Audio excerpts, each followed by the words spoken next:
नहीं हुई।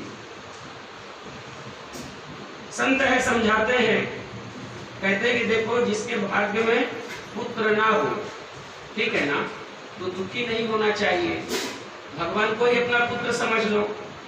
संत तो वेद की भाषा बोलते हैं और कहते हैं अपने गोविंद को पुत्र मान लो, तो उससे दो कार्य होंगे, अपने को पुत्र भी मिल जाएगा और परमात्मा का बार बार जब हम गोविंद का नाम लेंगे तो चिंतन भी होगा और हमारी मुक्ति का साधन बन जाएगा। मुंचा ज्ञानम प्रजारूपम बलिष्ठा कर्मणो गते विवेकंदु समासाद्या त्यज संसार वासना। पंडित जी, आपके मन में पुत्र की कामना है, आपके मन में पुत्र की कामना है, ये एकमात्र अज्ञान है, ये मात्र अज्ञान है। संत ने पंडित जी से कहा यदि घर तुम्हारे पुत्र हो जाता तो समझ लेते कि परमात्मा की कृपा हो गई। अगर अपने घर में पुत्र हो जाता तो समझ लेते परमात्मा की कृपा हो गई। क्या करोगे बेटे को लेकर के? जन्म होगा, अगर कुपुत्र निकल गया तो बड़ी तकलीफ होगी। इसलिए गोविंद को अपना पुत्र मान लो, गोविंद का चिंतन करो, उससे दो फायदे होंगे, एक तो अपने को पुत्र की प्राप्ति हो जाएगी और गोविंद का चिंतन भी होगा। बोले जय श्री कृष्ण। जय श्री कृष्ण। अनन्य ममता विष्णु ममता प्रेम संगता भाव सएव संध्यात्मा बुधे प्रेमा निगर्जते। जैसे ममता हम संसार में करते हैं, वैसी ममता अगर हम गोविंद के चरणों में करने लगे तो हमारा मोक्ष हो जाए। संत हैं, समझाते हैं ब्राह्मण को,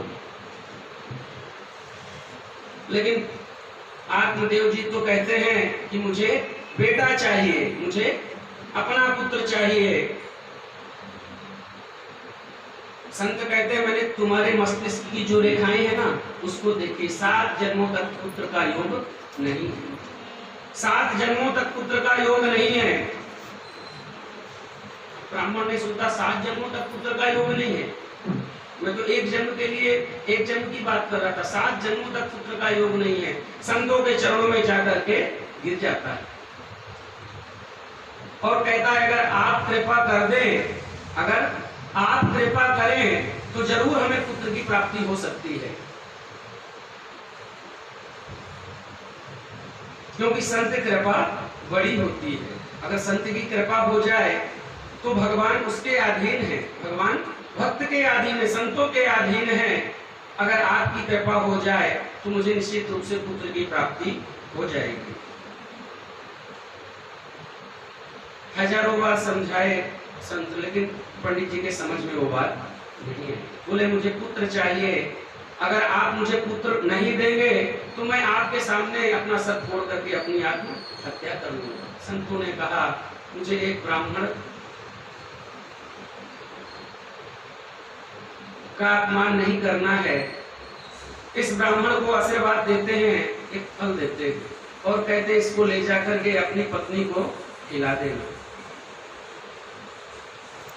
आपके यहाँ पुत्र की प्राप्ति होगी।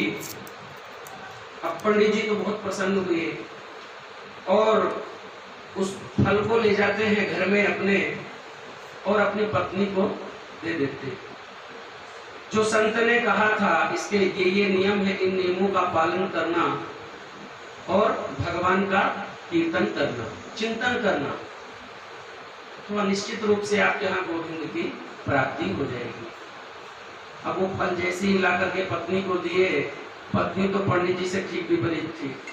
पत्नी ने सोचा इस फल को हम खाएंगे तो 9 माह हमें गर्भ में शिशु को रखना पड़ेगा, बड़ा कष्ट होगा।